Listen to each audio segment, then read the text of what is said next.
know, man, I still go, go, go, go, go, go, go, go, go, go, go, go, go, go. Hustle hard, hustle every single day. I'll be making moves till I'm buried in my grave. To the system, I don't wanna be a slave. I've been doing shit my way, or the highway. And in the driveway is a nice range. Cause I grind through the climb, I invite pain. You'll never hear me, bitch, nah, I don't complain. Just gotta flip the switch and you can go and obtain anything you want, anything you need. Your mind's got the key ingredient, it's belief. Build a seed with the negativity. Hello, everyone, and welcome to another edition of the Sports Report Podcast. I'm one of your hosts, Mr. William D. Morgan, and guys, we have a lot to talk about tonight. We've got some pro wrestling, we got some football news. Of course, we're going to dive into the world of baseball as well. But first, let me bring in the person who is over everything that we do here, and also my very best friend. We'll bring Josie in. Josie, what's up? What's up, buddy? We missed you last week. Doing? I haven't seen this motherfucker in 2 weeks. God damn. God damn. We didn't do a fight night. You weren't here last week. But I'm here tonight. And more than likely be on fight night because I'm I do gotta say, D-Hop, no. That ain't your fault. That ain't your fault though, Josie. That ain't your fault. You know, there's a whole bunch of things listed behind that I'm gonna get into. But let's go ahead and bring in the next person. He is the CEO of Walmart and Trailer Parks. Bring my man Dan to dig in. Dan, what's up? Well, when you said the guy who's over everything and my best friend, I was like, oh yeah, I'm getting introduced first. And then it's like, I was like, what's going on, Dan? hey, I'm not getting introduced. What's up, man? Yeah. What's D-Hop doing? I haven't seen this. He signed with the Titans. Oh, I did. Okay, I did see that. I don't like that signing. It's just the fact that it's a rival. That's a second star wide receiver that has went to the Titans. Andre Johnson did the same thing. I don't think it's a good move on his part, but I don't like it because I don't like Tannehill. Yeah, and I'm not a fan. That's really the only issue with it is Tannehill. Like, well, here's the thing though. D-Hop's a fucking possession receiver. That offense is run the ball and throw play action, and D-Hop's like literally. I mean, if you had given me a choice of who's the best play action wide receiver who runs short, like very specific routes, it's DeAndre Hopkins. Who has the best hands? Who's the best on third down? I think he actually is statistically the best on third down in the last like 6 years, like for a while. And he can still get that 50-50 ball too. So it's actually a good move, and I think it'll be beneficial for him because he's going to be looking at receiver on the team. I was going to say that's what's Ryan Tannehill's going to be fucking. I mean, play action, Derrick Henry. Yep. Turnaround, like come back. Yep. So it's actually probably good for both of them. You know, Tannehill, he doesn't have to throw it deep to DeAndre Hopkins because DeAndre Hopkins isn't a deep ball wide receiver. Right. But so that it's actually a good move. He's going to run those short intermediate routes. So you see how that works out. Yeah. All right. We'll get back to that a little bit later. We had a good conversation going before the show got started about pro wrestling, and we're gonna linking Will's frustration of what happened at Slammiversary. While Dan is checking the door to make sure he gets no package from UPS. I just want to say this. I was letting the dog out. I just want to say this real quick. Naomi winning that title this early. You have not been there a year. Not a year, I mind you. Diana Purrazzo has been doing a bang-up job, and she possesses the three not things. Just in this title run, but in her entire contract so far, she has been a highlight in the women's division since she came over from WWE. And Jose, can you agree with me on this? The three things to me, and I kind of for the men too, but more for the ladies. They can wrestle. For the ladies. They look good. And they can talk. Yeah. And Diana can do all three of those. Yeah. And I mean, no matter gender, that is the list. Yeah. I was going to say those are the parameters regardless, right? That's what I was going to say. Yeah. Like we've always said on Fight Night, Will, you've got to have two of the three at least. Yep. And Diana got all three. You could have took that feud with Naomi and ran that thing out for a whole year. Could have made a back and forth feud, one for the ages. Because as much as I turn Naomi heel, heel. Thank you. You could have turned her heel, which what you should have done when she got there, with an attitude on her shoulder because of how she was treated by WWE. You could have done that and take this feud, a back and forth feud, one for the ages, and then whatever pay-per-view comes up at the end of that year. Why can't they do that now? On a possibility, Will, on a possibility, you could have brought in Mercedes for a tag team match. True. There's a possibility with her working for New Japan. True.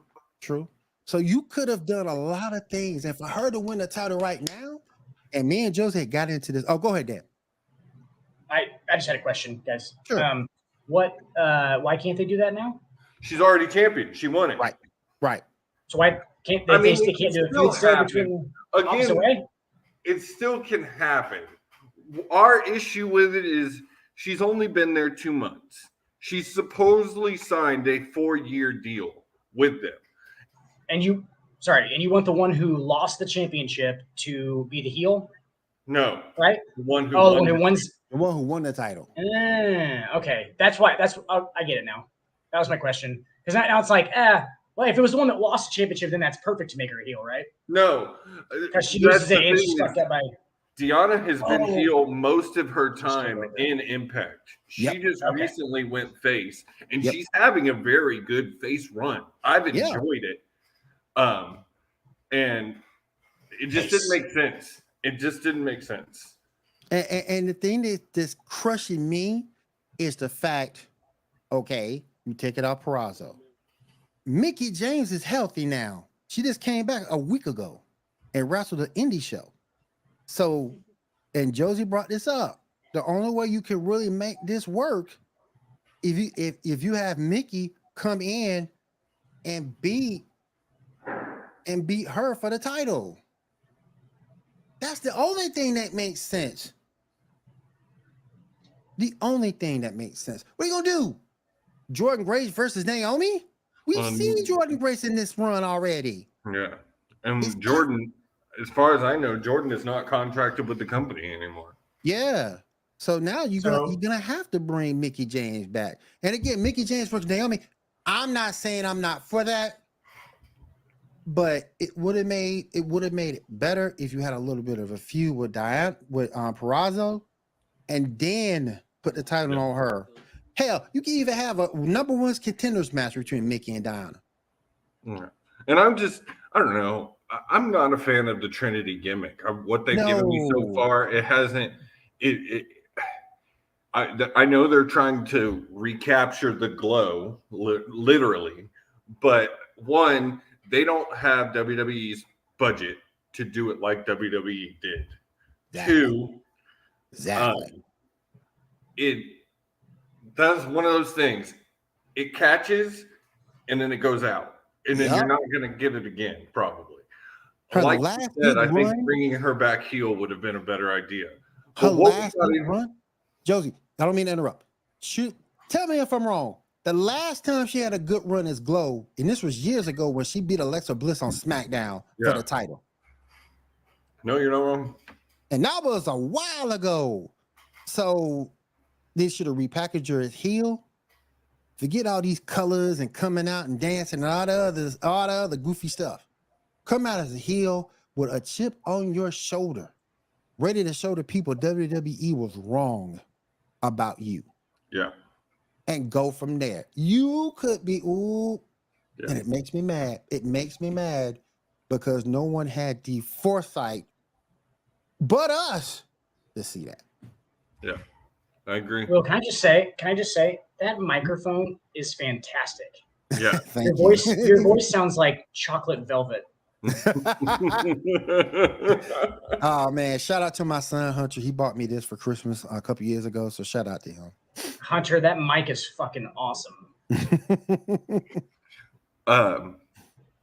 But what led into the deep discussion before the show is Dan brought up, and I mean, this is really why it happened too. She's a big name from WWE who left under circumstances that people feel that people have opinions on one way or another a lot. And however, had she not left under that, I don't think she would have the notoriety that she has. And the only reason she got the notoriety from it is because of who walked out with her. Exactly. Okay. Totally agree. In Mercedes. So it actually kind of works to make her the champion, right? Because then it's like everybody else can be healed out almost a little bit to like, and that's what they're wanting. They're wanting her to be the literal babyface of the women's division and have a good run with it. And like I think I also said, Dan, before the show, this is to appeal to the casual fan. This is to get eyes on product. Right. Because Impact is the third leading pro wrestling company in the U.S. Yes. And they do in their ratings, and I try not to talk about ratings because I think they're like BMI. They're bullshit. But they do about 160,000 a show because of the network they're on. They're on Access TV. Not a lot of people get Access TV. Access TV is awesome. I know I don't. Access TV is awesome. It's like, well, they play a lot of music stuff. Like, yeah, they do.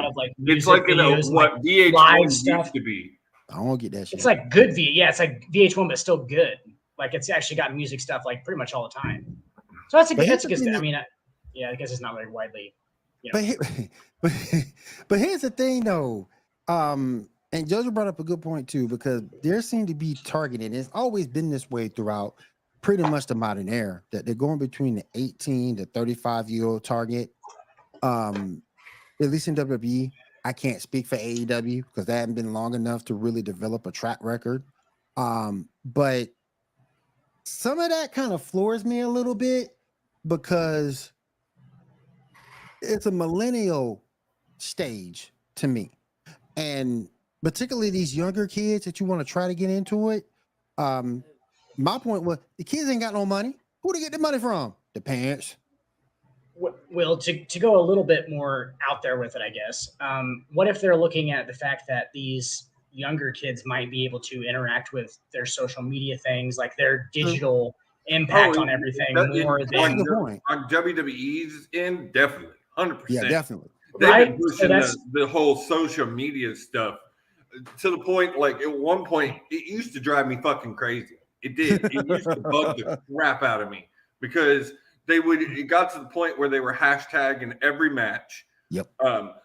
Telling you when they went worldwide every time.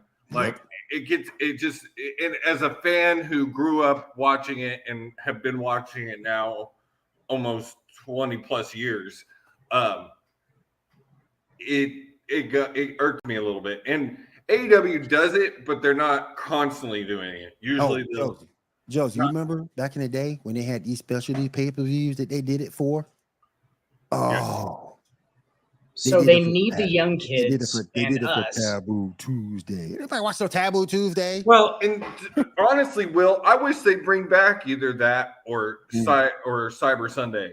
Because now those would be great. Now those would be awesome with the availability to just hashtag things and make those polls. Like that would be an amazing thing to do now. And Joseph, they want to get you on the social media and the app stuff and the hashtag stuff so they can show you ads on the internet. That's all it is. They can do ads. Like that's literally, like they want to, like the advertisers want them to push it more so that they can be on their online ads because those are more extensive and like in your face all the time and not just like during the commercials. Right. So that's us and young people. Like they just want to get them to the internet for the advertisements. Just fucked up, kind of. I'll take Cyber Sunday over Taboo Tuesday any day, and definitely over Fastlane. What's Cyber Sunday? It was a pay-per-view WWE did early in the 2000s, probably too early. I don't think enough people had internet for it to really work. I'll take Cyber Sunday coming back, but all the other stuff, Taboo Tuesday, people voted for what happened. People would vote for the matches. Yep. Like it was no set card. Oh yeah. They did a poll, or if there was a match, it was okay. What stipulation do you want? Right. Okay. Well, I'll tell you another. Would you bring back Sunday Night Heat? Oh, here's you know what? I'll say we need to talk about that tomorrow because I was thinking, would a Collision been better on Sunday? Oh, Sunday night Collision. Better time slot, I wonder. Ain't nobody. Well, I think on TNT it'd run into basketball, wouldn't it? It'll run into basketball and somewhat NFL too. Yeah, for sure. Yeah. Yeah. So you'll probably lose that because of the not a good. Well, this is the thing. Right now, Collision's doing about 500 a show, which isn't terrible. No. Again, I don't put a lot of faith in ratings anymore because people stream more than they do anything. I don't watch mine on any cable. I watch it through their website or through their app. Right. Like, if they put me on the marketing team for WWE or AEW or whoever, and they were like, hey, what should we do on Sunday? Because we're going to be fucking fighting with the NFL and the NBA, right? At the time slot.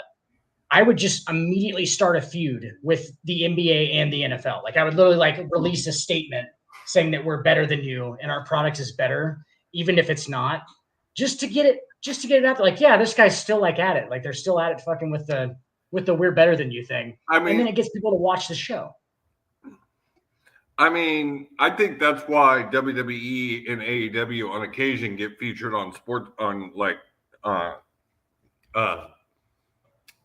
Center. Did you watch the ESPYs? Oh yeah, I know they sent like 5 wrestlers from WWE. That was clearly a marketing point for ESPN. They send a few every year. They have for a while. But if you watch the intro with Pat McAfee's fucking opening statement or opening intro or whatever. Oh, he literally like the first female athlete said, he's like, oh, there's a bunch of awesome females in the house tonight. And he's like, and he literally names off like 3 wrestlers for, I think, well, it's a soccer player. And then it's 3 wrestlers in a row. And those were like the ones he was talking about. Like he didn't mention anybody else. It was strange. Well, that also is probably because he is signed by WWE. Who y'all talking about? There you go. Pat Absolutely. Pat McAfee did the opening intro at the ESPYs, and he fucking that's a really good point. I didn't think about that. Got that good deal. Pat McAfee got. I didn't think about that. Yeah, that's where they were like, some dude from WWE called was like, "Oh yeah, you're going to be opening the ESPYs." He's like, "Yeah." He's like, "Go ahead and mention us a couple times." Like, you can do one other name first, but you got to do 3 wrestling people. But good for them. I mean, good for Pat McAfee. Use your leverage. Oh yeah, hell yeah! Awesome. Use everything you got to make all that money. He would be a terrible stand-up comedian. WWE's style. I just think Pat McAfee has a window, and this is it for him to take advantage of everything that he has. I mean, same thing with Shannon Sharp. This is Shannon's window. Take advantage of it. All right. Anything else on the wrestling side before we get into the rest of the show? What's up, Brandon? What's up, I did want to talk real quick. Will, I found out. Sounds like a baseball player's name. Eric Young came back at Slammiversary. I saw he got released. He asked for his release. He asked for his release because of the Endeavor announcement, and he didn't want to be under Vince McMahon again. Yep. I don't blame him. Sometimes you got to stand up to stuff like that. Sometimes you got to stand up to pettiness. I mean, sucking Vince McMahon's dick really started. Visit face. Hey man, you petty as hell. I don't see in front. You petty as hell, Vince. Yeah. All the bullshit you did, all them firings you did before. Oh, good God. Vince Biden.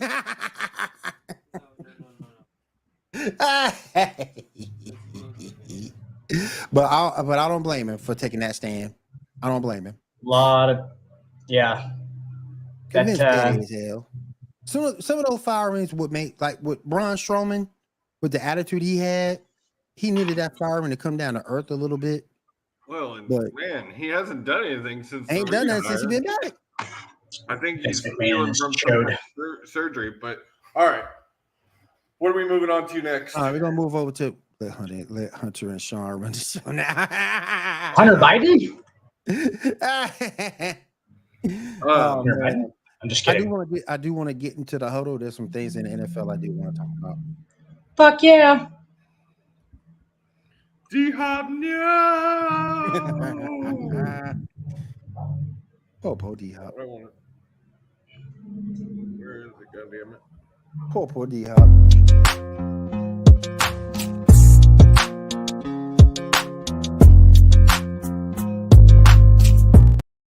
All right, got some big news that came down the other day.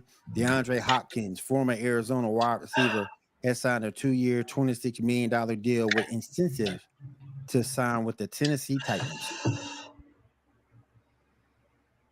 I'm telling you, until Dan talked to me about this, I was going crazy. I was pulling my hair out because I am not a fan of Ryan Tannehill at all. But like Dan said before we got on the show, when you're a play action quarterback and your wide receiver, your number one wide receiver is running intermediate routes, it makes sense. And I mean, another good point is he's got some of the best hands we've seen in a wide receiver in probably 10 to 15 years. Like he makes every year, he's got one just incredible catch at least that just only probably a handful of human beings could even try to pull off. Yep. If I'm drafting a team and they say, hey, but you're gonna be a run first, heavy style offense. My first wide receiver off the board is DeAndre Hopkins. He is the perfect. His routes are so precise, and that's precise. He's on timing. He works with the quarterbacks. He gets fucking timing from quarterbacks because he's fucking awesome. I mean, he's not really even that fast. The guy runs probably like a 4.7, 4.8, 4.9. Not that fast. Doesn't matter. Never. Doesn't matter. He never been a burner. Everything's so precise. His feet are really quick. He uses technique really well. And like, that's what you want from a third down possession wide receiver, a guy who's going to get fucking passes from Ryan Tannehill, who can't throw the ball accurately past 20 yards, which is, I mean, Ryan Tannehill's arm's okay. His arm is great, actually, but he's just inaccurate. That's what I'm saying. Like he's inaccurate with the deep ball. He's pretty good as far as like he doesn't have a whole ton of touch, but that's to be expected. I mean, the guy's fucking just a pure athlete. He played fucking wide receiver his senior year in high school and in college, like so at A&M. So like he's kind of just a raw talent who they were like, yeah, you can. I mean, you got a good enough arm, but this touch wise and the kind of the nuance wise, he's really not real great. That's kind of his downfall. But yeah, DeAndre Hopkins is a great fit, which and he gets played against Texans. Fuck you. Fuck you. All right, but I'm sure he loves that. Do you agree with Brandon? Yeah, I mean, unfortunately, I think Jacksonville's going to be in the class to that division. Yeah, I was going to say. I mean, yeah. There's no even from Texans fan who I would be happy if the Texans could go 9-8. I would be ecstatic for 9-8. I was going to say 8-9 with the Titans, and then there's no fucking way the Houston Texans are going. I forgot to tell you. I forgot to tell you, Josie. They got another former Texans player, if I'm not mistaken, because they got former wide receiver for you guys, Chris Moore. Yeah. But isn't Laramie Tunsil a Titan now? No, he just re-signed with the Texans. Yep. I'm just kidding, dude. That'd be fun. That would have been funny as hell. Awesome. That's who he signed with. 5-year, $96 million. And 5 years, $96 million with the Titans. But I agree, the Jags are probably going to dominate.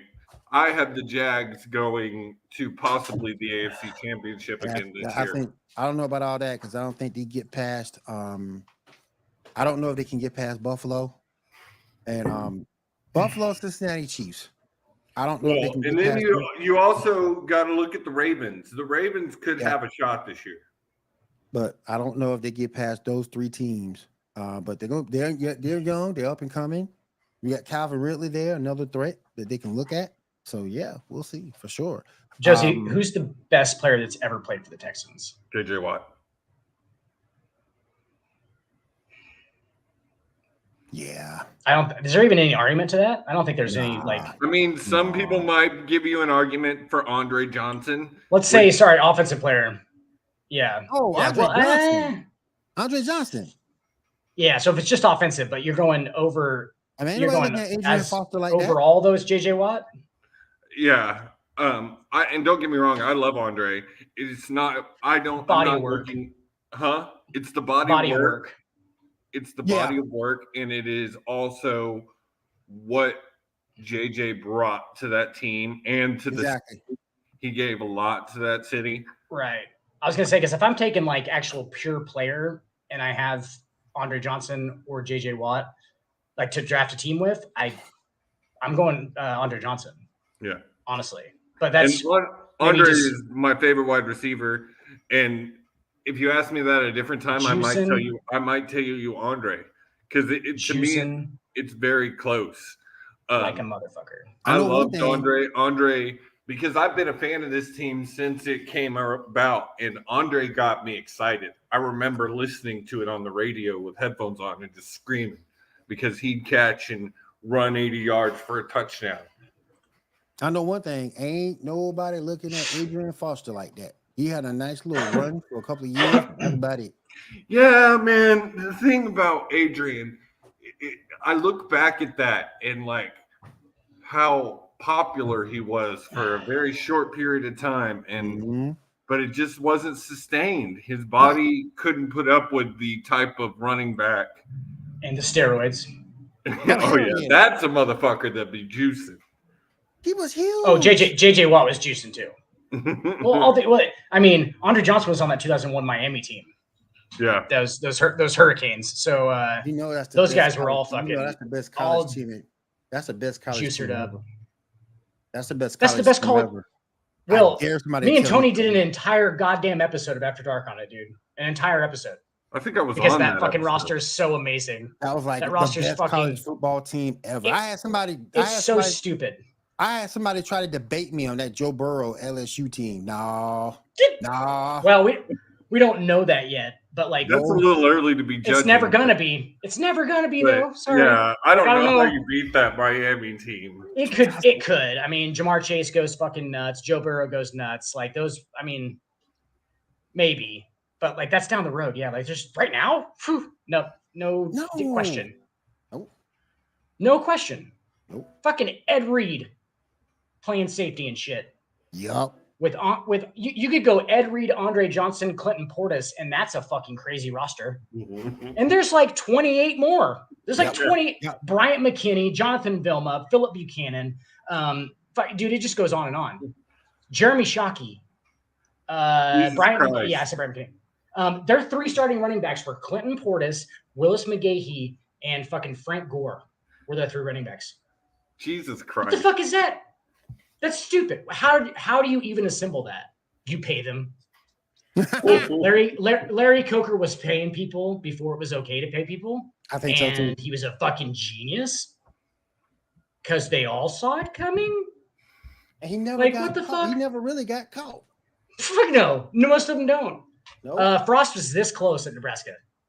LSU was doing the same thing. I don't care what people tell me. He's paying people, and we still suck. LSU was doing the same thing. Shows you how many people are doing it. That shows you how many people are doing it. Is that Scott Frost was paying kids. Yep. We were getting okay recruiting classes, but he was paying people, and we were still fucking terrible. So it tells you that everybody is paying people. LSU just pays more. And it's better to go to LSU. I have a question for you. Yeah. What's your Nebraska Cornhuskers doing this year? What is your guess for their record? Because I have heard some people saying they're going to go like 9-2 and shit. Yeah, they on drugs. Yeah. If we have a winning season, it will be a huge success in Nebraska. If we just like at this point, like, and this is me overreacting because I don't know if you guys remember, but we were good for like fucking 60 years before this. Like every year, it was like fucking the great, like most of my life. And then this last 6 years, it's Tom Osborne, fucking legend, skeleton. I'm pretty sure they have him on like fucking like a marionette. He's like a marionette puppet. They just wheel Tom Osborne around. Dude, I shook this guy's fucking hand. And I've told Josie this, I think. I shook this dude's fucking hand and it felt like it was like crepe paper over some crayons. Damn. Like that's literally what it felt like. It was the grossest. But I was just like back in the day though. Tom was paying people before anybody was paying anybody. Tom Osborne was paying guys before anybody was paying guys, dude. Like in the 80s, they were like, hey, we're gonna start paying these guys. They're figuring it out. Y'all had some good talent back in the day doing those runs. We've always had talent. Like as far as like everywhere else goes besides quarterback. I mean, at quarterback we had talent, but that was in the system. So like any system quarterback. So like we didn't have quarterbacks, but like, dude, offensive linemen been pushing them motherfuckers out since the 70s, right? Yep. Running backs, fucking DBs. We put out a ton of DBs, ton of linebackers and shit. So like that was going on for a long time. And then Frost tried to pay people, and it was like that's already a watered down market. You got to be actually legitimate with good coaches and be good to still do it. Like that's the awesome part about it is like, yeah, it'll create more parity in college football or whatever, like the paying people thing. But that was the good thing about it is doing it underneath the table. Yeah. Like that was kind of like part of it. You know what I'm saying? Like didn't have to get taxed and all this stuff. Like it's strange, but I didn't want to get into the fact that I don't think I ever answered your question. I don't know what's going on in the NFL these days, but I'm still trying to figure out a few things. The first thing I'm still trying to figure out, why haven't the Giants signed Saquon Barkley to a long-term deal? How come the Raiders haven't signed Josh Jacobs to a long-term deal? And Dalvin Cook is still out there not signed to a long-term deal. Now, I know these running backs, the position has been devalued somewhat, but these are premium running backs that can win you football games. But I think that's what it is right there, Will. Yeah. It's the hard part is they have devalued so much. Like it is an over-flooded market of talented running backs. And the run game is, other than a few teams, it's not used a whole lot. Go ahead, Dan. I mean, no, you're fine. You're spot on. I'm just saying, like, that's the same thing I was. Bill Belichick devalued the running back, by the way. Yeah. So everybody looks up to Belichick. Everybody looks at Belichick because and you know what? He's right. He's right. Like I think they've realized at this point that position is so shitty on your fucking body, dude. Yeah. That they're just like, we can't do it. Like, yeah. Other than probably a returner back in the day who could get popped at full speed, that is probably one of the most brutal positions in football because you are literally running into trucks.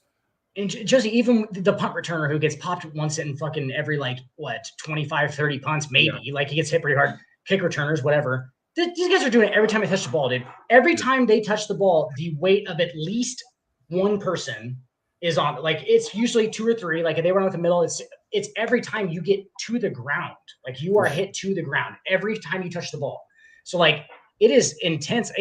Middle linebacker is probably on the same as far as impact level goes, but like abuse to your body, there's no position in football as a game and as its whole than running back because you literally get taken to the ground. They have to stop you literally. Like you have to get taken to the ground for the play to be over. Like think about a left tackle.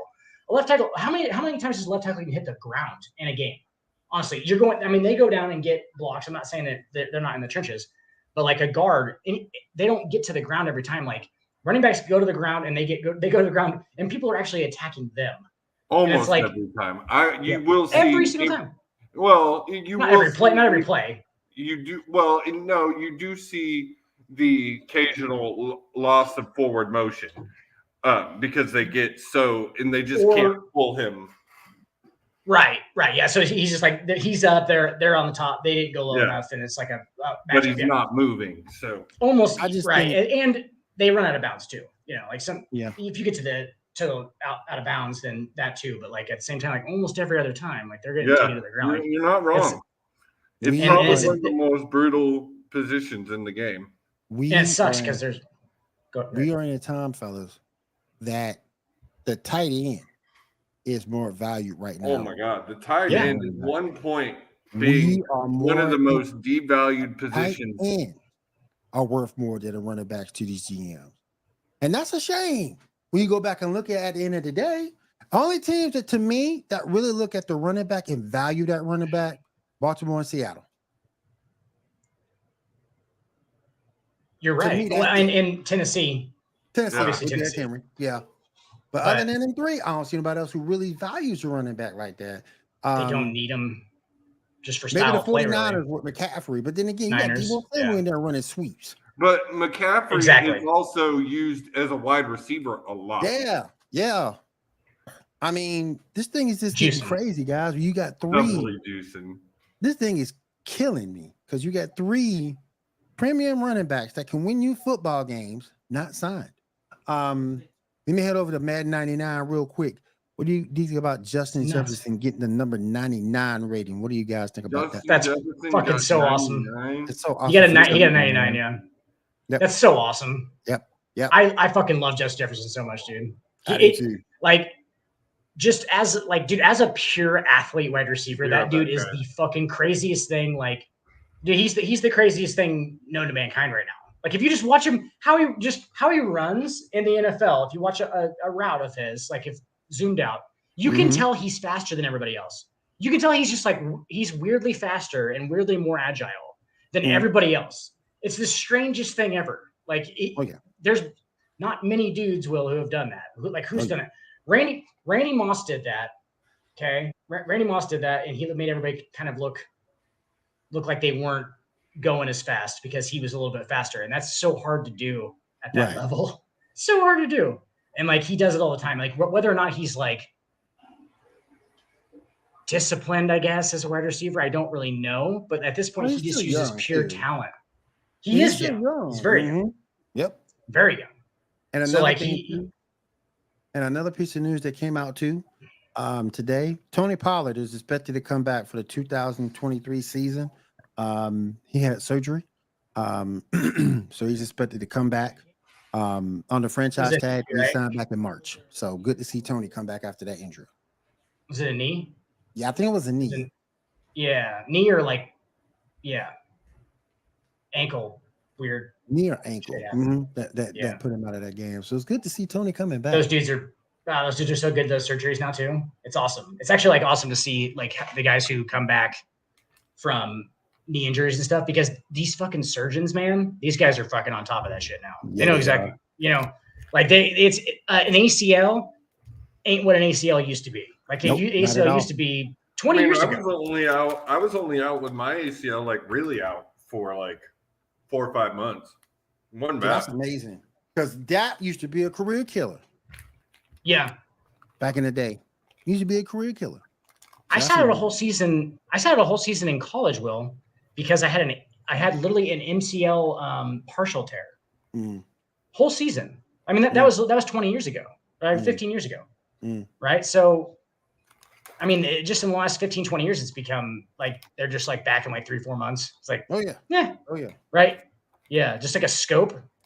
A scope used to be a big thing, but now that's nothing at all. The dudes play 2 weeks after that. It's crazy. It's crazy. Now, modern medicine is amazing. It's really. Do you know who Dr. James Andrews is, Will? Yes, he's the wrestling. He did my right. He did my right knee. He used to be a surgeon at the University of Nebraska in Lincoln. Oh, cool. Yeah, he was their. He was a teacher. Who all the wrestlers go to now. Yep. That dude, he's a legend. But I got mine from him 2008. So this is before kind of he was really big, but he was a huge deal there, obviously. But he's one of their teacher, one of their med school teachers and shit. And he did. That's what he did was he did the Nebraska football team and rare, athletes basically. And he did mine in 2008. And I feel like I have a fucking bionic knee, dude. Not gonna lie to you. I feel like it's actually 18 years old, right? Because he went in there and just did some weird shit. He was yeah, I took this stuff out and he's I had to poke some holes in your meniscus to make it bleed so it would heal better. And I'm what in the fuck is going on right now? That dude was fucking nuts. And it was awesome because he does a great job. So.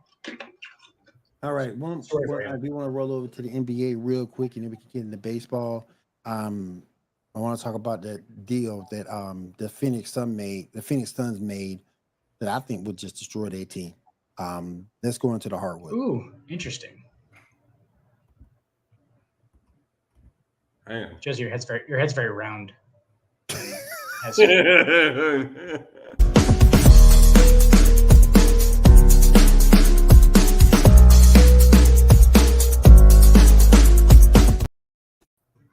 I don't understand. Somebody make me understand. In basketball, was it the deal? In basketball, and for all what we say, positionless basketball, and I get you. There's still positions on that. I get you, but there's still positions that you have to have. Yes. You mean to tell me the Phoenix Suns traded their only point guard,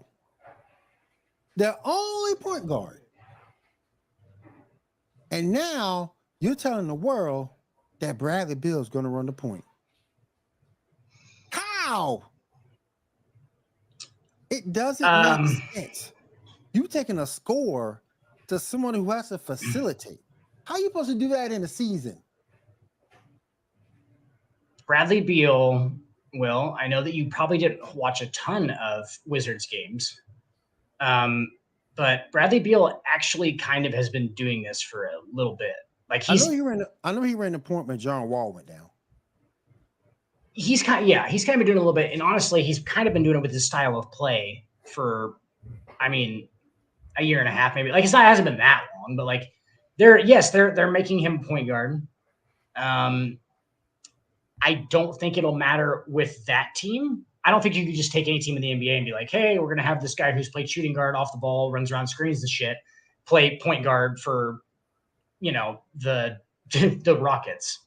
Like that's probably not a great idea because nobody will ever fucking pass the ball. But like Bradley Beal actually makes sense a little bit in this. I know what you're saying. It is kind of weird. But like Bradley Beal makes sense because Kevin Durant can run the point, dude. Kevin Durant can run the point. Devin Booker can run the point. They all three can. But they'll all just do it. It's going to be some wide open fucking DeAndre Ayton run in the middle of the floor offense. You know it is. So like that's all they're going to do is just like push, and then just try and get as many 3-on-2s as you can on the other side and have three guys who handle the ball really well, who can almost play point guard. It's not going to be like that kind of offense where you bring it down and, the guy comes down, runs a play, like, and, not really their style. And I don't mean to oversell campaign. I don't mean to oversell him. I mean, he's a decent point guard. He's not the best, but he's decent. Good backup. And then he go out and they sign Bobo. I love that. Bobo's ridiculous. How was that guy not signed, by the way? I would rather sign. I don't know if I would have done Bobo, but I would have done maybe the Dwight Howard to give me some more size and some more girth. Well, have you seen Bobo play? I've seen Bobo. He's good. He's a good shooter. He can handle the ball for his height. I'm not saying he's not skilled. I'm just saying for that particular system. That's what they want in that system, though, right? You want a guy who can play positionless basketball.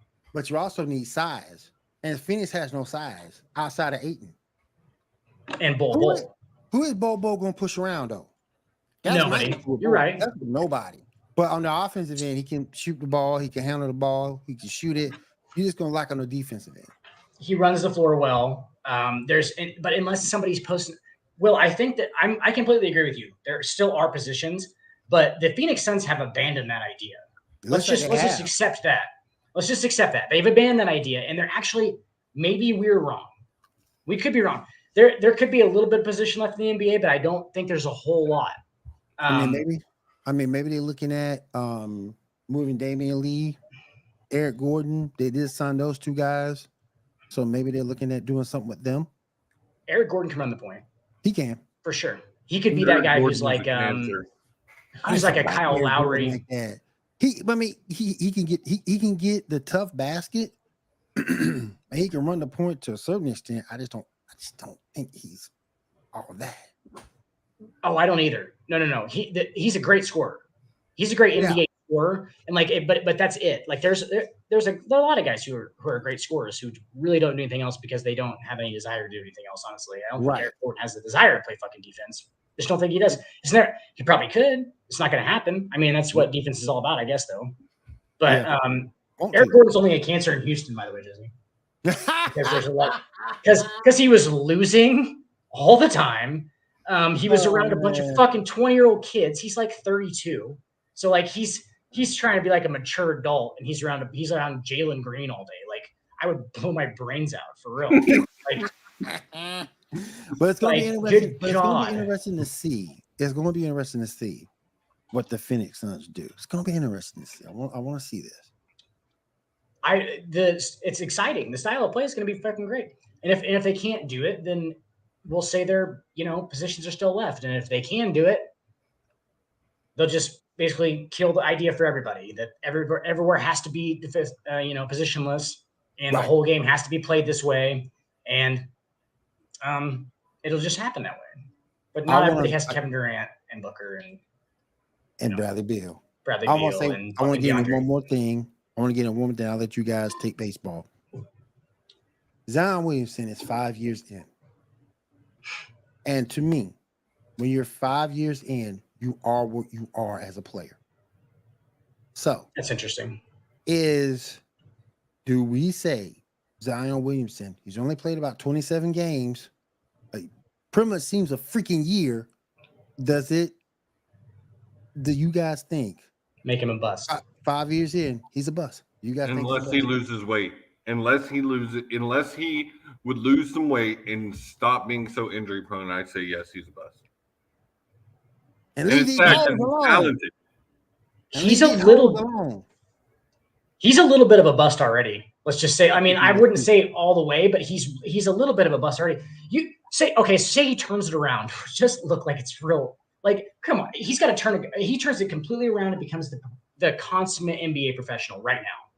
And he goes out next year and shows that 2020, 2021, where he was like, but did about a 40-game stretch in there where people were like, Jesus, fuck with this guy. Like he was averaging like 28, 13, and fucking 5 or something, just getting rebounds and dunking everything and like taking alley-oops.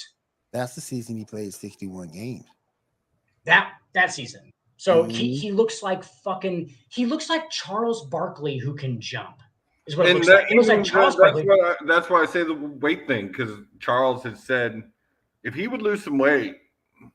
Well, I get that, but it's 5. Like Will said, 5 years in.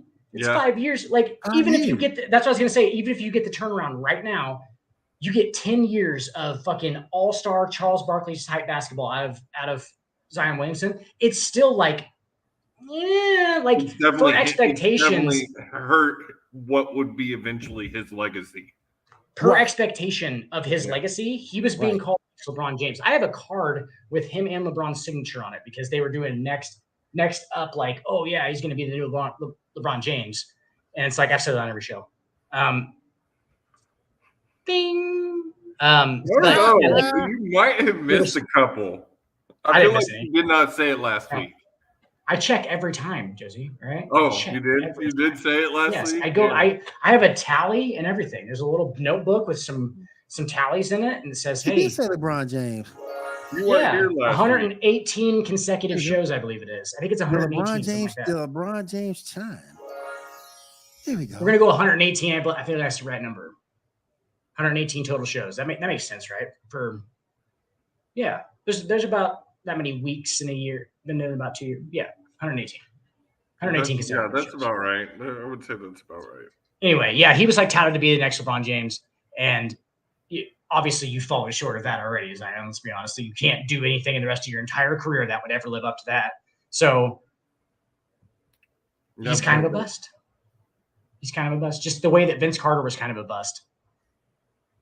If he turns it all the way around. I agree there. But Will, if he turns it around and goes Vince Carter, because Vince Carter was a fucking unbelievable NBA player. An unbelievable NBA player. And we've seen Zion Williamson for that 1 year? That's pretty much it. We got 1/5 of that first third of his fucking career, basically. So but when we did see him, it was like, holy shit. That's why everybody's, so on it about him, is because he's like, but now that he's all that money and shit. When he signed that extension, Will, I'm not going to say anything. What happened when he signed that extension? Ooh, yeah. What'd he do? Yeah. What did he do? Hurt.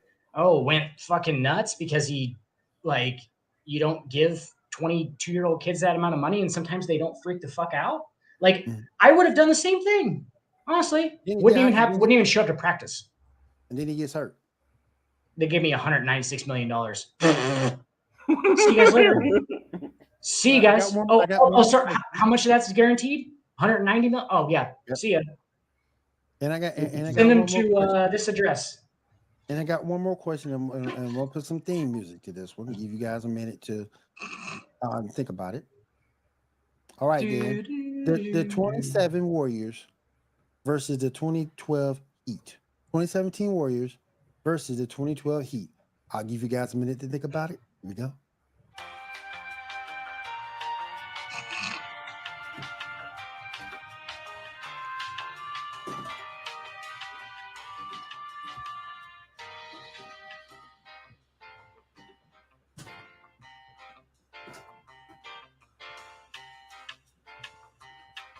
This is like call waiting music.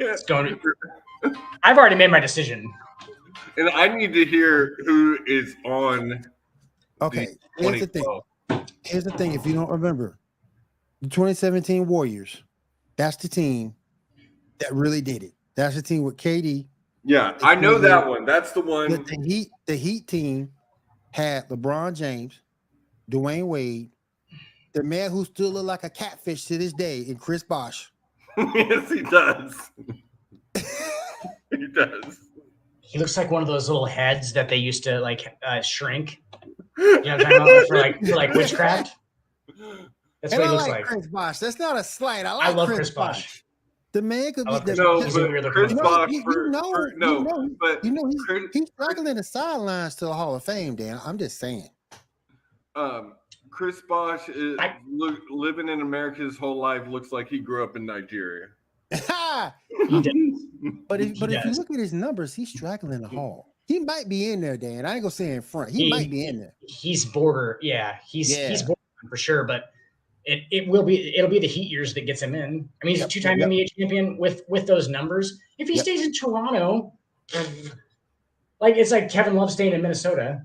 At that point, it's like, that's ugly. Because you didn't ever win. You just put up all these numbers and he was fucking good, man. He was. Well, your answer to this is my answer to this is going to surprise you, because you would think that I'm going to take LeBron in the fucking 2012. You going with the Warriors? Yeah, I'm going to take the 2000 because there's think about it in an actual series. Will there's no defense. That 2017 Warriors team might be my greatest NBA team of all time. I don't even know. Obviously, that was the year they won 73. No. This is the year they had. So they won 73 without Kevin Durant, and they won 73 without Kevin Durant, and lost to the Cleveland Cavaliers. 2016, 2017 NBA championship. That's why I say the Bulls are the best team of all time, because when the Bulls did the 72-10, they won the chip. You're talking about as a dynasty, though. Right? There's not one year, in my opinion, that 2017-18 Golden State, who ran through everything, dude. They literally brushed aside teams during the regular season. I'm not joking. Yep. There was nights when they would go out and middle of the third quarter, probably 8 or 9 times, they had fucking subs in because they were up 36 and 5 minutes left in the third quarter. And Kevin Durant wasn't even there yet. I'm talking about with Kevin Durant. I'm talking about the regular season with Kevin Durant. Okay, but you're not talking about the season before. I got you. Yeah, 17. That's the team you're talking about. Yeah, 17, 18. Are you talking about that 73 and 19 before they got him? Okay. No. I mean, that year too, I guess. But the next year they definitely that year until they got to Cleveland. That's why I'm like, okay, well, they just fucking threw everybody aside, and they did the same. They did the same thing, except for until they got to LeBron James. Until they got to LeBron James, who was And the Heat had competition. Y'all don't forget that. That Heat team had competition. Indiana was no joke. Kobe was still on his. I never liked Roy Hibbert, but Indiana was no joke back then. That was a young Paul George that went against those boys. young Herbie Paul George. Who else was on that team? It would have been God damn, that's so funny. Hibbert. What's his face? Hill. George Hill. Young George Hill. Yep, I remember young George Hill. Yep, I remember. Yep. George. Yep. I want to say Jamal Tinsley, but that's not right. I don't think he was on there. That would have been earlier. I'm trying to think. Who was it? I'm trying to think. No, Danny Granger wasn't there neither. He was gone by then. Who they beat in the title? Because Miami beat them in the Eastern Conference Finals. But man, pull up that roster. I never liked Roy Hibbert because I thought Roy Hibbert was just soft. Hibbert was soft. He was for his size. Yep. For his size, yeah. Okay, so here you go. So they beat Milwaukee in the first round. Mm-hmm. They beat Chicago in the second round. That was Derrick Rose MVP Chicago. Yep. The Pacers in 7 games, and then the Spurs in the Western Conference Finals. That was the Manu Ginobili, Tony Parker, fucking Tim Duncan, San Antonio Spurs. Yep. And then let's see here. Yeah, in the finals. Who was in the Indiana team? Sorry, they played Indiana in the Eastern Conference Finals. I said the yeah. In the NBA Finals, they played the Spurs. That was the Tim Duncan teams. Yep. Who was on the Indiana team? I got you right here. DJ Augustine, Danny Granger, Gerald Green. Who was in that team? Okay. Roy Hibbert, George Hill, Ian Mahinmi played. Miles Plumlee, Lance Stevenson. Remember Lance? Young Lance Stevenson, David West. Yep. Remember David? Yep. That's pretty much. I mean, so their starting 5 would have been fucking. I don't know. Paul George, Granger. I'm still pissed off at Danny Granger to this day. Here's the thing that made me mad about Danny Granger as a player. You saw Danny Granger, his talent was crazy. But for some reason, he couldn't get it together to explore it all. I mean, he could do anything on that court. Same thing. They had 2 athletes like that. They had him, and before then, you had Derek McKee. And he was the same way. Super talented, but couldn't put it together all on the court. Right. Wouldn't you kind of agree that Gerald Green on that same roster is kind of the same way? Like Gerald Green had fucking crazy. Gerald Green won a dunk contest, I think. Yep. Right? I think he did. Mm-hmm. Yeah. So like Gerald Green, and then how about this one? Well, J.R. Smith. J.R. Smith was another one that like JR. I remember. If you wouldn't have played stoned, that motherfucker had for real, he was just stoned the whole time, bro. It doesn't make you a good basketball player. Fucking slows your reaction time, JR. God damn it. Like, dude, there's the video. Have you seen the video? It's on YouTube. I'll send it to you. Okay. You can see J.R. Smith in the background of the NBA Finals in 2017. J.R. Smith is smoking a blunt. Damn. Smoking a blunt in the arena. There's confetti coming from the fucking ceiling. Damn. J.R. Smith is in the back. I saw it live, dude. I was like, what in the fuck is J.R. Smith doing right there? Damn, and it's like way back in the background. You know, it's not like the focus of it, but like you can just see him just in the camera, and it's like he's smoking a blunt. I was like, good God, Jerry. Like, you did that before the game too. I did looking like Josie right now. Yep. Just fucking exactly. He just hits a bong. You can just see a bong. He's taking out. Yeah. Smoke. Why is there smoke? Like, why is there smoke over there? Like, no, they're smoking cigars. Don't worry about it. Smoking cigars. Like, you can't smoke cigars out here. Wait till the locker room. But I'm telling you, man. I'm telling you. One more Grant, and then I'll give you guys baseball. Malika Andrews. Now we just lost a lot of talent be let go at ESPN. I feel for all of them. The one I feel the most was Susie Kobler. She was working for 34 freaking years. And you can tell that Susie Kobler worked her fucking face off. Yeah. At that company. Yeah. And do you know what it turned into? I guarantee it fucking turned into a standoff between fucking Susie Kobler and ESPN about money. It 100% turned into that. And they were like, sorry. Like she didn't think they were going to fucking just be like, peace. And you know, but like I think she probably pushed it too far. Not too far because she should get fucking paid that amount of money. She should. But she didn't realize she underestimated fucking ESPN's cheapness is what happened. Right. For sure. She was like, oh, they have to pay me this because they were paying this person, that. And like, she's a woman, which probably didn't help with ESPN, honestly. Let's be honest.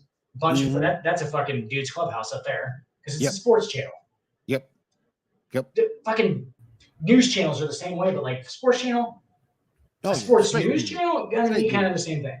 Yeah. So like they just didn't want to pay her because they needed to, and that's if they're already making cuts, you know, it's like I can't pay her. I always thought Malika should have been gone because here's my thing with her, and it makes me question because she looks like me. It makes me question her blackness. How? Yeah, I was gonna say. How can you go on national TV? And I'm not talking about all the other egregious stuff she's done throughout her career. That thing with Jalen Rose was stupid. Get your hands out of my armpit. Jalen Rose's hand was nowhere near your nasty ass armpit. But when she went out and just busted on draft day, the number 2 pick, I think it was 2 or 3, over what he did in college and getting arrested. Yep. It's supposed to be his night, the greatest night of his life. And what did you do? You want to go out there talking about some kids' criminal stuff. Come on, man. Dude, they fucking doused Adam Schefter. Or was it Schefter or was it one of the NFL guys? The other one. Not Schefter. I know you're talking. The other. Todd McShay. It was him. Todd McShay. Yeah, about going at some dude's fucking like he called it like what personality history issues or something like that or whatever. And it's like, just why? Like it's. I mean, I get it, but like what? It's because they're trying to bring up like character issues with the player and shit. You know what I'm saying? Like that's what they're trying to bring up. Guess who had a ton of character issues? Randy Moss. Guess who had a ton of character issues? Like all of these. Derrick Henry had character issues apparently at Alabama. Like there's so many dudes who like, yeah, they got in fucking trouble because they were young, dude. They're young kids. Right. They got into legal trouble. Like he's a fucking 19-year-old kid who everybody knows is going to make a bunch of money and shit. Can you imagine being in that position? Most people can't imagine being in that position. But here's my thing. Where was she when that kicker from the New York Giants was beating his wife? Where was she at? Was it Janikowski or something? It was Janikowski. Was it Jake? Where was she at? If you want to call people out from domestic violence, where is he? I can't say Ben Roethlisberger because she was probably 12 at the time. Ben Roethlisberger did his thing, but for sure she was younger. Yeah, but where is all your social justice for that? And see, that's the thing there. To me, between going that way and being woke, ESPN it just killed itself. Don't nobody watch Sports Center no more. Nope. Because they don't want to fucking. Let me ask you, when you want to watch highlights or something, hell, now you can probably even watch a damn game if you get the TV package. If you want to watch highlights or something, you turn it into Sports Center or just watching highlights on YouTube?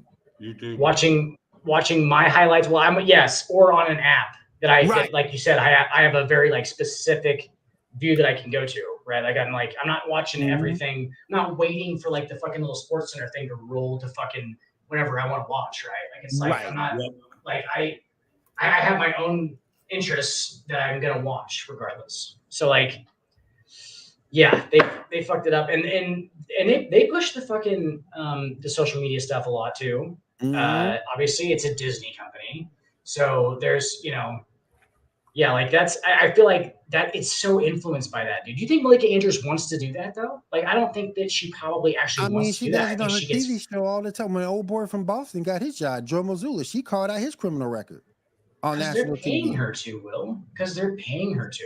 They're paying her to do that, aren't they? I mean, am I wrong? I mean, it could be. They could. They're definitely telling her about it. I don't know for sure, but to me, you let Rachel Nichols go over less BS. You let Rachel Nichols go to keep for this broad.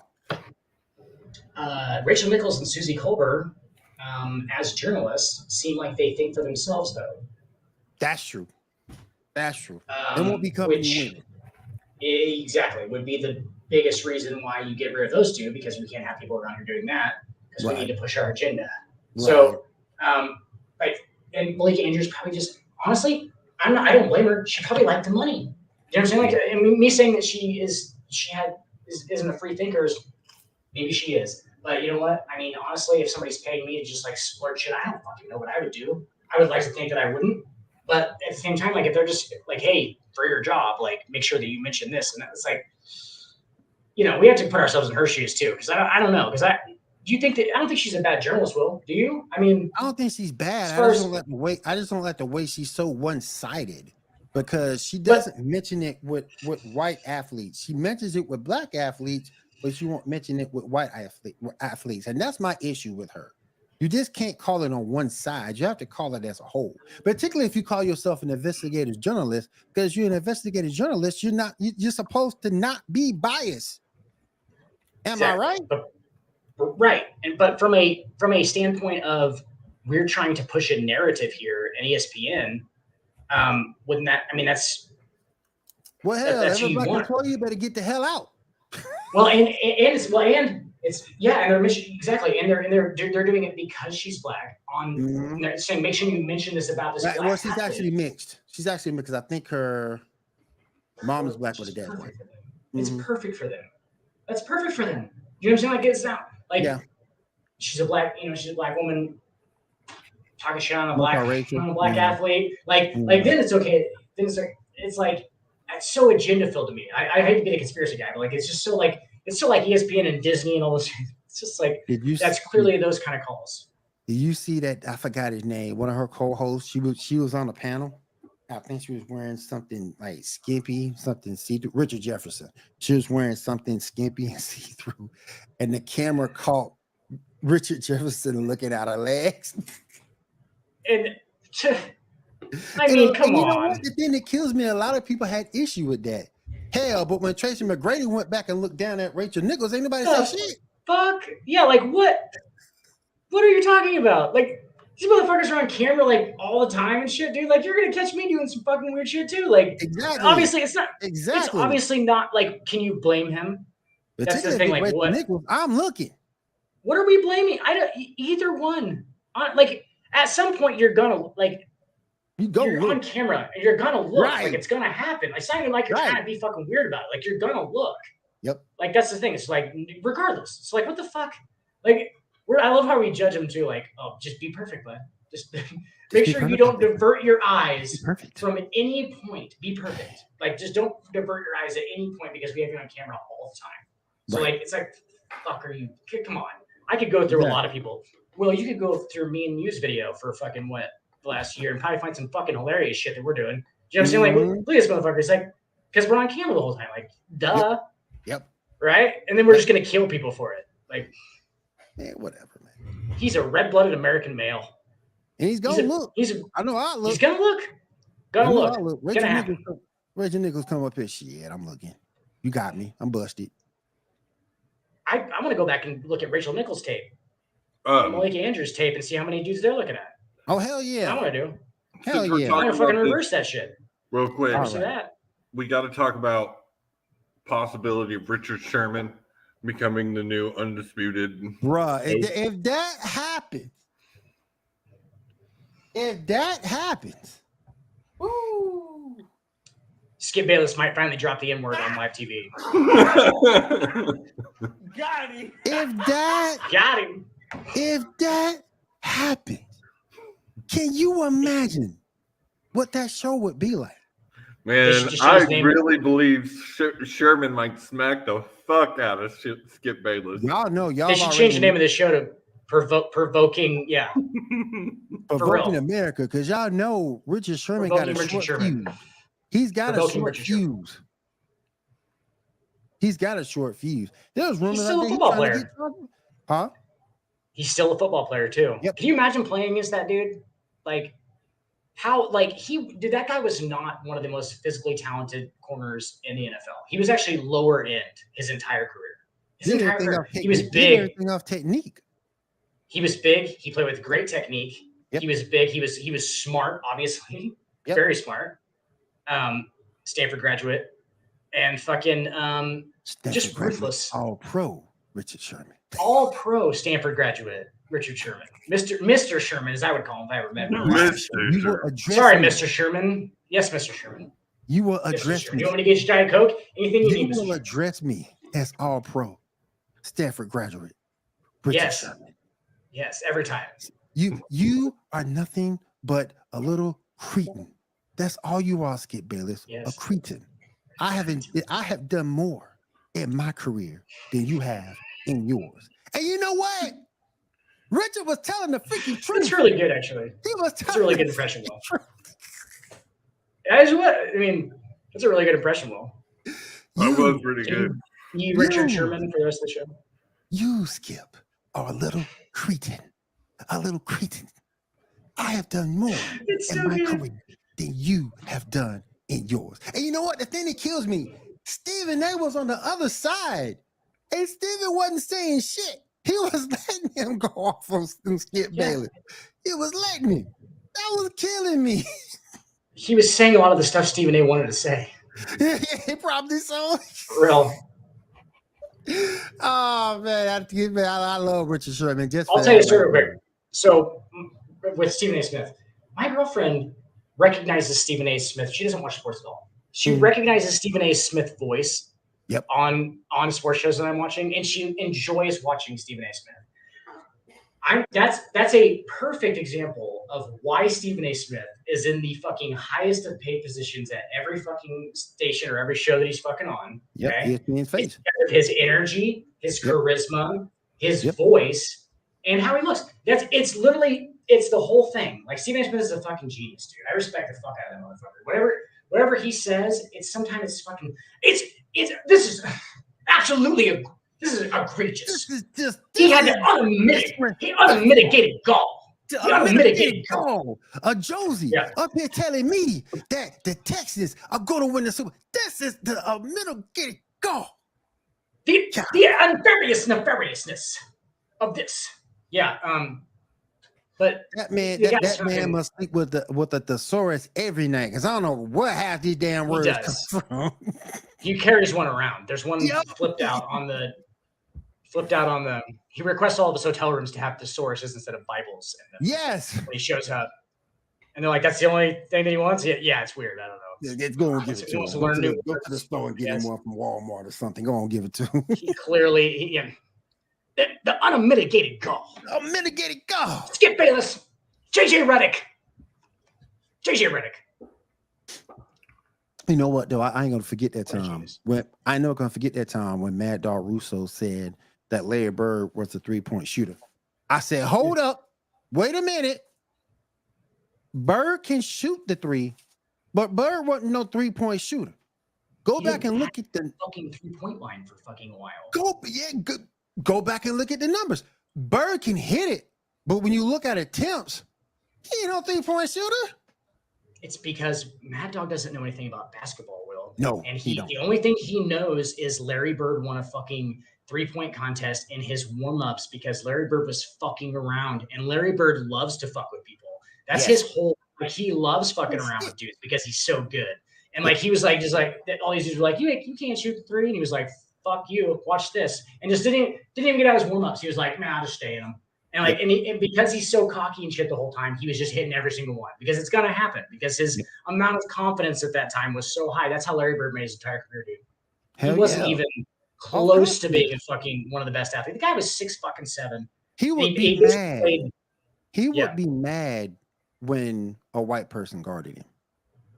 Yeah, absolutely. He would be upset when a white person guarded him. You gonna put this white man on me? Yep. The hell, y'all. Kill him, and then he would kill him. He'd be like, you better get that black dude switched over. And he would say that shit in the games, dude. Yep. He would say that all the time in the games. If you don't think, and they knew he wasn't racist because they knew who Larry was. Like, he was fucking with everybody. It wasn't just the black dudes. It was everybody. He's fucking with everybody. He's out to fucking kill you. He's out to kill you. Particularly them Lakers. Byron Scott. Oh, yeah. Michael Cooper. He'll fucking with all of them. He'll fucking with all guarantee Larry made an AIDS joke at one point. Did you... Guaranteed made an AIDS joke at one point. Did you watch Did you watch the Magic Johnson thing that came out on Hulu last year? I didn't watch it. Well, it was the whole Lakers thing. Yeah. The whole, it was yes, I did. Really well done show.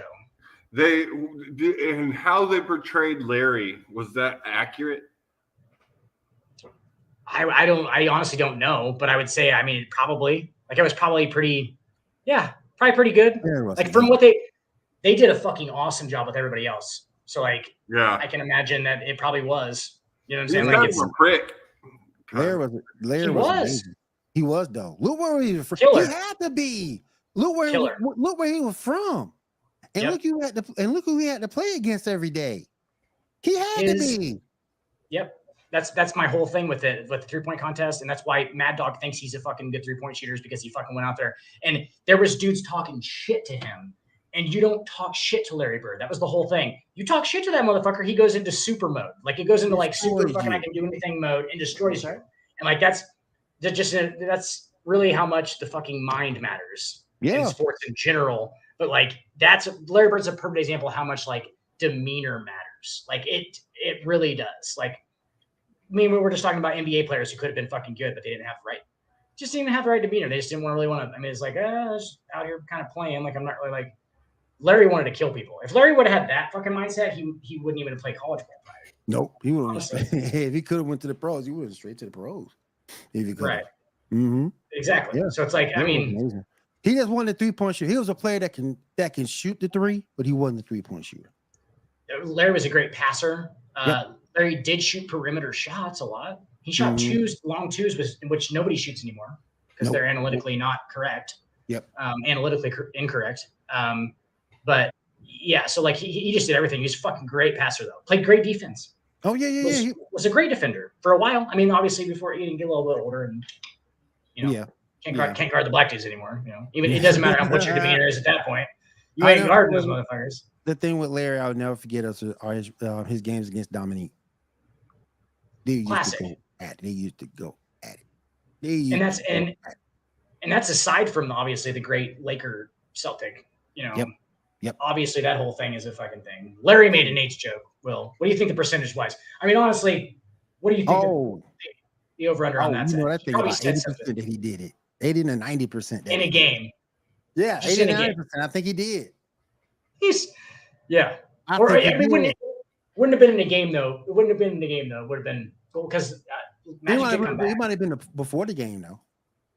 Oh yeah, well I'm saying like no, like because didn't Magic have to quit? Magic had to leave. But Magic had to leave because of dumbass Karl Malone. But also Larry would have known probably, right? Yeah. Before, So I just want to say real quick, fuck you, Karl Malone. But anyway, fuck Karl Malone. Seriously, fuck you, Karl Malone. Fuck him. You're a chick. You are the tallest piece of human garbage that walks this earth in this morning. Hell yeah. Oh, no, maybe not, but he's on that list. He's on that list for sure. Did you guys see the fucking Malone, LeBron, Nick Wright? The first things, not first things first. Fucking shows Nick Wright on. I can't think of it right now. Undisputed? It is first things first. It is first things first. It's right? first things first. Is this show? Yeah. Okay. Yeah. So Nick Wright did a thing, and he was comparing, and he did a numbers thing, but I think it's also true. Year 20 and 21 LeBron, and it was Karl Malone's 2 MVP years, and he lined them up statistically. And LeBron's numbers, which you already assume because obviously that was a different time. I'm not taking just the numbers thing, but like he was basically saying that the year 20 and 21 LeBron, or 21, 22 LeBron are better than fucking Karl Malone's 2 MVP years. I think the only thing that Karl beat him in is rebounding. It was okay. You saw the. I think that's okay. You saw the thing then. Okay, but everything else, else was LeBron. Malone beat the rebounding. And I would never doubt anything about Karl Malone as a player because he was a great player, but just as a person, you suck. Just as a person, he does suck as a person. Piece of shit. But also as a player, though, Will, I'm one of the greatest power. You can call him the second to third best power forward ever. All depends how you believe him. It's all because I count Tim Duncan as a center. It all depends. Okay. It all depends where you have Barkley at. Because if you got Tim Duncan as a power forward, that's your number one. Yes, that's your number one. Dirk's but then you're looking at 2 and 3. Who do you have behind Tim? I'd probably say definitely Dirk. Maybe not at number 2. Me personally, I'm kind of biased, and honestly, I think Dirk is number 2, probably. And then I'd probably take. I mean, it's got to be. Is that Barkley? ring? Is that ring holding more weight for you with Dirk other than Barkley? Yeah, I think Dirk was a better. The ring does, and just like if Barkley has fucking Dirk's demeanor and Dirk's like kind of killer dog, Barkley clearly did not have the dog in him. But look at that MVP season Charles had, though. That was an amazing season for Charles. I would statistically, Dirk's was better. Dirk went fucking 90, 50, 40. Or the fucking, and that was unheard of from back then. Yeah. And he was a 7-footer. Yep. Which I think only a couple of guys had went 90, 50, 40. And it was like Steve Nash and somebody else. It was like Steve Nash and like fucking I can't even remember. Like, yeah. So 90, 50, you know what 90, 50, 40 is, Josie? 90% from the free throw line, 50 from the field, and 40 from three-point percentage for a whole season. Yeah, it's nasty. And he averaged like 28 a game, like 28, 8, and 3 or something like that. That was his MVP year. Sick. So if you got so we got Tim, we got Dirk, then you take Barkley. I think Malone and Barkley are pretty much on the same level for me. It'd be interchangeable. Yeah, I think so too. Most people would say that fucking probably one of those guys over Dirk. Dirk's the fucking 5th leading scorer in the history of the NBA. Dude. And I think too there was a little bit of 2 different games between Barkley and Malone. Totally different. Because you're looking at Charles, this man was driving to the basket. This man was bringing the ball up. Yeah, shooting threes, shooting the mid range versus Karl Malone, who was running the pick and roll with a pick and roll with John Stockton. And how much did Stockton fucking matter in that? It did, a lot. Like just that system. His Mormon ass. Fucking Stockton out here being a fucking Mormon and shit, bro.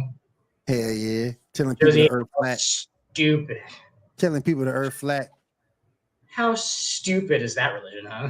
That's good. Man. Should look into that one time. Mormons, oh my God, they have magical underwear. Did you know that the Church of Jesus Christ of Latter-day Saints is listed as a cult in the U.S.? Really? I actually did know that because I almost called it a cult last time. Really? They've had a couple of sects that weren't the greatest. I had a girlfriend. I had a girlfriend who was a Mormon one time. I said dated 2 Mormons. One didn't work out, but the one turned out to be my good friend. So I come from both sides. It's because they're Amish. No, not Amish. I'm kidding. It's a Will joke. Remember the Amish thing? Oh God, yeah. Shit, we hadn't talked about that in a while. Yeah, that's some old school shit. I bring back up. Yeah, well, it's turned into Asians. Is what happened. They just switched into Asians. Yeah, but so if Will gets a fucking Amish Asian, then that's damn. Which there's definitely some. There's a couple in the United States. There's a couple they just kind of brought in as foreign exchange students. They're like, yeah, we don't live without any power. And they were like, okay. And that was gotta be one out there, Will. Gotta be one. Oh, we gotta find them. We're gonna put all points bulletin on them. When we find them, we're gonna fucking put a Morse code message into the local Amish station there so they can get that. And then we'll put it on VHS or whatever the fuck ever we got to do. We have to put on a live performance. We have to sit in front of them. All right, y'all. Let's go ahead and finish up this show with some baseball. Got some things to talk about. It looks like the Tampa Bay Devil Rays might be sliding a little bit. Let's get into it. We're gonna just go ahead and go because I need to fix that segment. So all right, let's go ahead and go. Tampa Bay has lost their last 2 ball games. Their last 10, they're 3-7 out of their last 10. Magic kind of wearing off of these guys, or? I mean, Dan and I have been saying that at some point Tampa was going to take somewhat of a side. Mm. They had to. They had to. It's all depending on how long the slide lasts. Like, Tampa's good. Tampa's very, very good. I'm also looking down at my Mets at 43-50. I'm about to put a gun in my head. It's just a bad time being a Mets fan right now. They just the Braves are running. The Braves are running away with this division. Oh man, the Braves are running away with baseball. You're not gonna win the division. The Mets just won 6 in a row though. Yeah.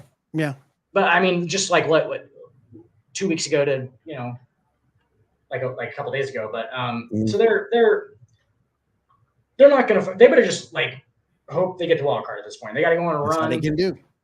They have the talent to do it. Their pitching is fucking lackluster like a motherfucker because you got nothing out of the 2 guys that you signed for huge money. Yeah. So you're getting average. Okay, so they're not terrible. Neither one has been terrible, but neither one has been an ace. Neither one has even been really a second starter. They've both just been like a middle of the rotation starter. And when you have those like those guys that should be a 3 on most rosters, and you just have like 5 of them, you lose. You lose. That's what happens. Like you have to have a guy who can go out every 5 days and win a game. I will fight anybody who says that the Astros didn't win that JV trade because they did. Or not trade, but just not re-signing him. That's not re-signing him. Yeah. Yeah. Sorry. Pisses me off. Depending on how much they want their payroll to be, yes. Like in the long run, they won because they didn't have to pay as much money, which actually is kind of like just as important as getting prospects back at this point. You know what I'm saying? Like they didn't have to spend as much money. They want to keep their salary cap at a certain level. And like, yeah, it's a lot. Like Houston's is a lot. New York Mets is obviously a lot. It's the highest by anybody's. That's really where Will's getting pissed at, I think, is that they're paying so much fucking money for. But dude, who cares? They're paying so much. They're paying so much money for just a terrible performance by these guys. They're not playing up to their potential at all. Welcome to being a New York Mets fan, Phil. How do you not have this fucking pounded in your brain? Just frustrating. 1985. You go into a season having high hopes, knowing what that roster could be, but then it doesn't pan out. The pitch is not what it should be. You're not manufacturing as many runs as you should with that lineup. So what? It's most of what the super teams have ever been. When is Dan? When is the trade deadline? It's here in like 10 days. It's pretty soon. I think you're about 8 days, maybe. You think we're about to see a lot of that stuff that Seven was talking about last week? I want to say it's not this Thursday, but it's the next Thursday. Okay. Something like that. Okay. Something in that area. Speaking of Houston, they're right behind Texas. I didn't bring it up. Can Houston catch them, Dan? I brought it up. Can Houston catch Texas? Yeah. Yes, 100%. They're the Rangers. And just probably will.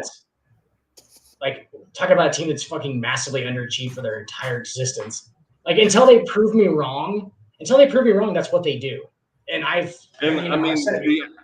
Astros are doing exactly what I said they would coming off the All-Star break. They've been playing a lot better.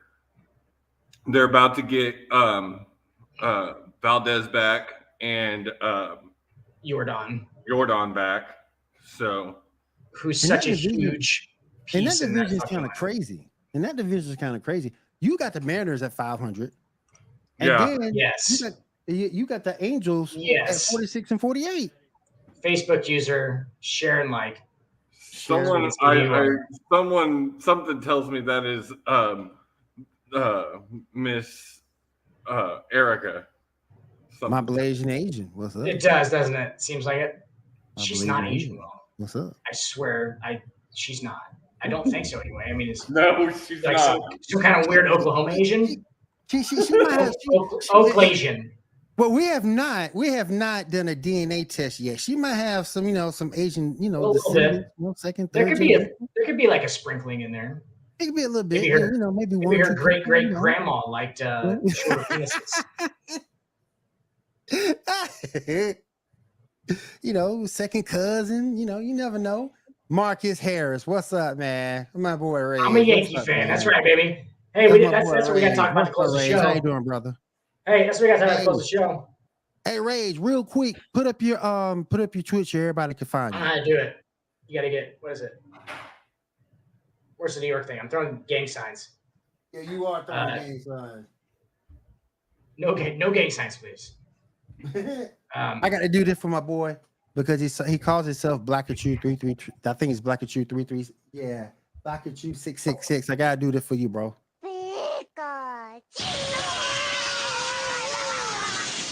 That's my boy Rage Blackachu 666. Y'all catch him on Twitter. Let me go ahead and throw it up here real quick. That's right. Throw it up here real quick for my boy. I've known Rage for a long time, so y'all go follow him on the streams. The Yankees, though. New York all day, baby. Hey, that's right. When's your boy Judge coming back? Is he back? From what I heard, they're keeping that. Oh, they're wow. keeping that. Well, that's stupid. That's stupid. He's coming back. I think they're just getting it's if they were keeping him out for any kind of reason, I think that the fact that New York's offense is fucking terrible right now, it is, and that they're struggling, like it's pretty terrible. Like their pitching is fucking nasty, and it will be nasty. Like, their pitching is nasty. Their offense is terrible. Josh Donaldson just faked an injury. Blackachu. I don't know if you saw this game, but that fucking hamstring Josh Donaldson injury is fucking fake. Like he pulled up because he just grounded out and went 0 for 3 and didn't want to fucking hear from the crowd who boos him at every fucking game at this point.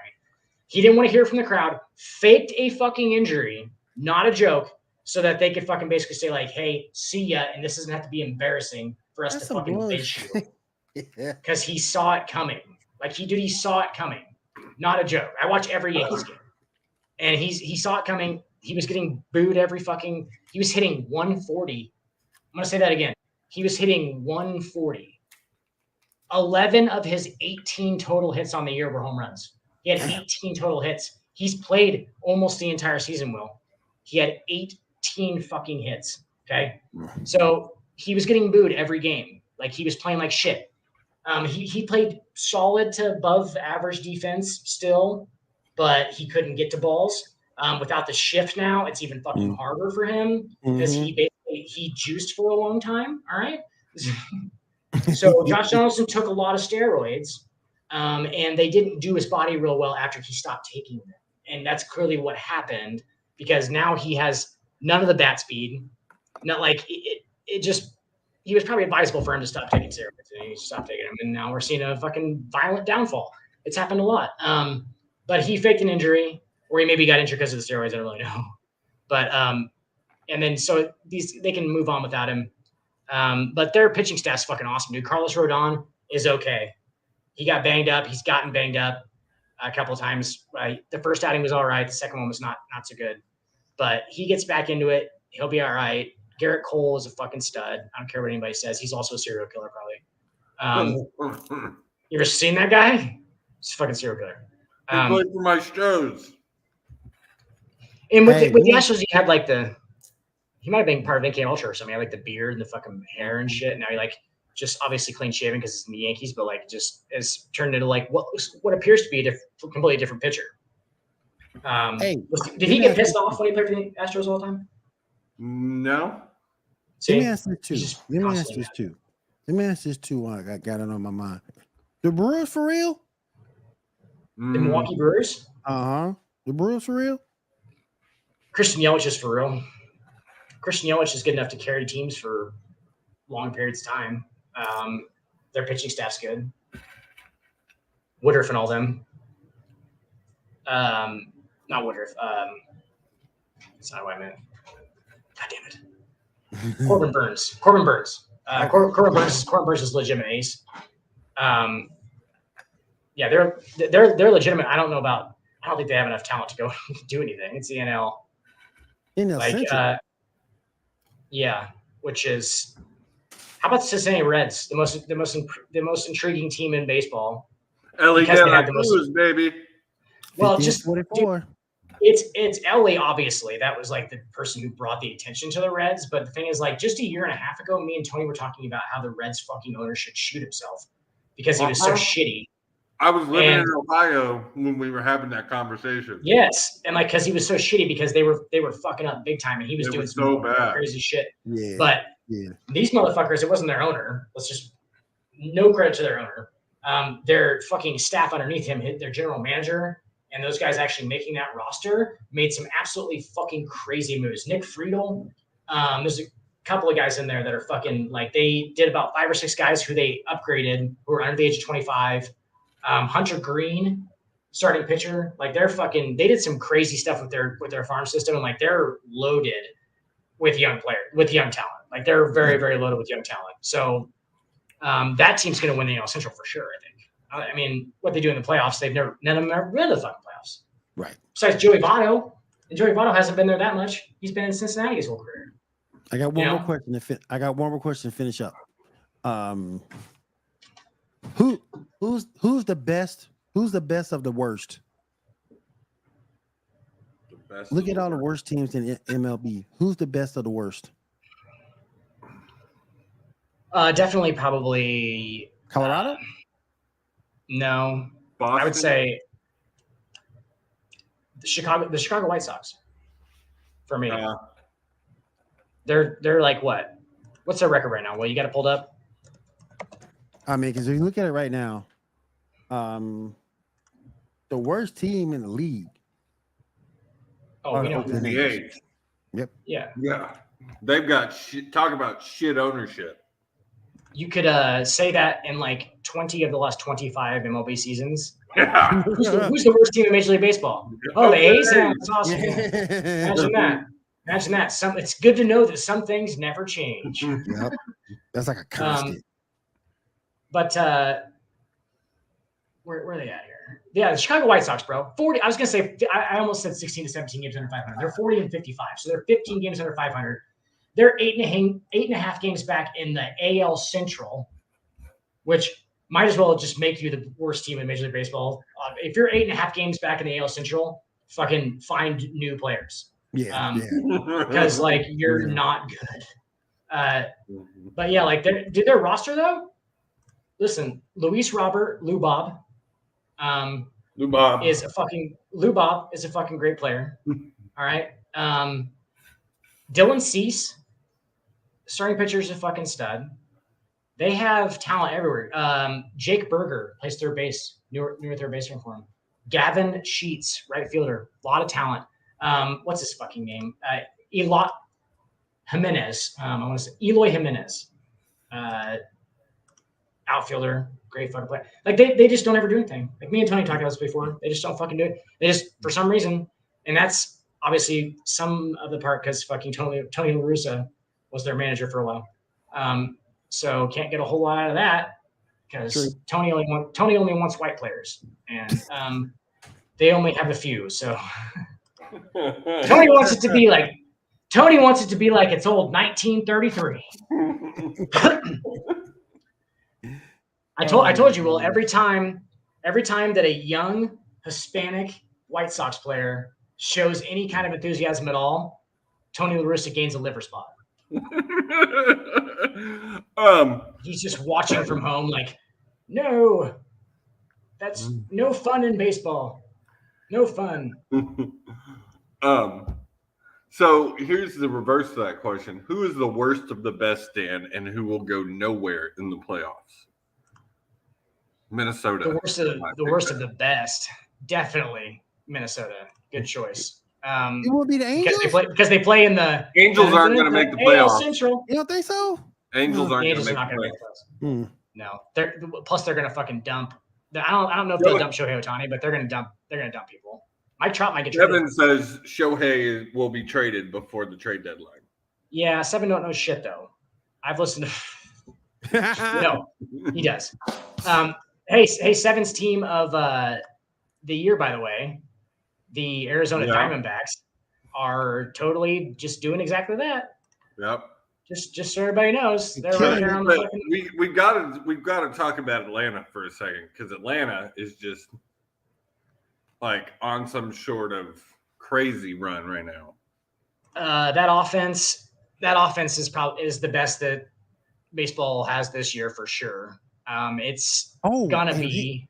And look at one more thing. Not to cut you off there, but look at one more thing with the Braves. 33-18 versus team 500 or better. Yeah, their talent's sick. better. Yeah, that's sick. Their talent's better. Will so they have the combination of the talent and Their scheme is right. Their players all are in, simpatico. They're all playing together. Their talent's fucking ridiculous. Their offense is fucking crazy. They lost Freddie Freeman, which they shouldn't have done because Freeman fucking wanted to stay there. But we have, greedy agents. Yeah, we have greedy agents. But they actually didn't fucking downgrade at first base. Matt Olson's an AL or NL MVP candidate. Matt Olson leads the NL in fucking home runs right now. Their first baseman, who's also a left-handed hitting first baseman, who has better numbers than Freddie Freeman. So they lose Freddie Freeman and actually don't downgrade. They get better somehow. Damn. That's huge, right? And then you have the fucking doesn't skip leg day Spencer Strider, who is juicing like a motherfucker. This motherfucker's head. What's his name again, Dan? Spencer Strider. He strides. He strides out. Strider. Spencer Sagic is like, this motherfucker looks like one of those NFL blitz runners. Looks like an NFL blitz player. Like his head's tiny head, huge mustache, right? Looks porno mustache, just huge body. Looks unrealistic. But he squats 450 pounds. Look like ice cream cone. All right. Basically, not like Josie ice cream cone though. All right, let's go. We're going on 2 hours, guys. Let's go ahead and finish this thing up. Joe, you want to come back for a minute, tell everybody what they can be expecting tomorrow night on Sports Report Fight Night as we finish up here? We'll be recapping Slammiversary, talking about the amazing fucking match that FTR and Bullet Club Gold had on Collision. And yeah, lots more. Tune in tomorrow night, right here, same time, same channel, 10 p.m. Eastern time. Sports Report Fight Night. Go ahead, Dan. Hang on. 1 second.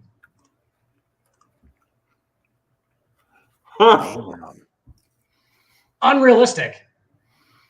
What the fuck's going on there? What's going on there? His body looks weird. Doesn't it? That's how it looks in real life too. Doesn't look its head's tiny. Weird. Porno mustache. Right? Juicing like a motherfucker. Yep. Juicing like a motherfucker. All right, Dan. All right, you guys. It was a pleasure having you on. Thank you, Will. Quite welcome, Rage. Quite welcome, bro. All right. So I want to say thank you to Josie. Thank you for Dan for coming out. I want to thank everybody for coming through. Ando, appreciate you coming through. My man, Blockatrue, Rage, appreciate you coming through. And we're going to see you guys again right here next week. Sports Report, 10 p.m. Eastern, right here. Facebook, YouTube, and Twitch. We'll see you guys later. Peace. Fernando's free, Will.